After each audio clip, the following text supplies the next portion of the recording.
حضرات السيدات والسادة، إن تخليد ولاية أمن العيون لهذه الذكرى السنوية لتأسيس المديرية العامة للأمن الوطني، والتي توافق يوم 16 ماي من كل سنة، هي مناسبة لاستحضار الأعمال الجليلة والتضحيات الجسيمة التي يقوم بها عناصر الأمن الوطني بدون كلل ولا ملل،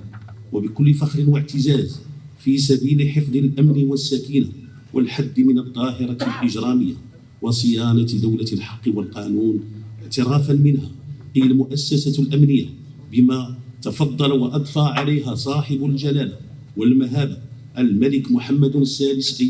أيده الله بنصره من عطف جليل، وما خصها به من عناية مولوية سامية جعلها تسير بخطى ثابتة ووعي واستبصار ونكران للذات، خدمة لقضايا الوطن والمواطن وثوابت الأمة ومقدساتها، مجسدة بذلك ولاءها الدائم لشعارها الخالد: الله الوطن الملك.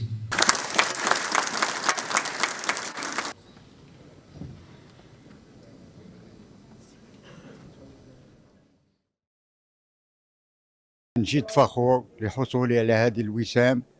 وبذلك أتقدم بالشكر الجزيل إلى صاحب الجلالة أطال الله عمره على هذه الالتفاتة التي تجعلنا نحس بكل فخر وبالرعاية التي يليها إلى أسرة الأمن الوطني. وكذلك أتوجه بالشكر إلى جميع الرؤساء المباشرين، وإلى خاصة السيد المدير العام للأمن الوطني، على غير باقي المؤسسات الوطنية المؤسسات الأمنية في ربوع المملكة. وبالنسبة لي احنا ولاية أمن العيون في ربوع المملكة العزيزة علينا كاملين، المهام ديالنا هو تجسيد الشرطة المجتمعية، مواطن شرطة في خدمة المواطن، وتكريس وتفعيل وتنفيذ الاستراتيجية لاستراتيجية المديرية الأمن الوطني في أفق أنه تخلق واحد الشرطة ملتزمة بالقانون، ملتزمة باحترام حقوق الإنسان،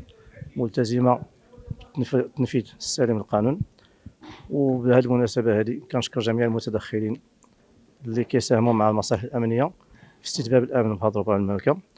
من سلطة محلية ورأسهم والجهة والجهات الساقية الحمراء، كذلك باقي المنتخبين وباقي السلطات القضائية وباقي السلطات الأمنية الأخرى. وحنا راه إشارات للجميع في إطار تنفيذ تعليمات السيد المدير العام الوطني تحت رعاية السامية لصاحب الجلالة من أجل استتباب الأمن في ربوع المملكة.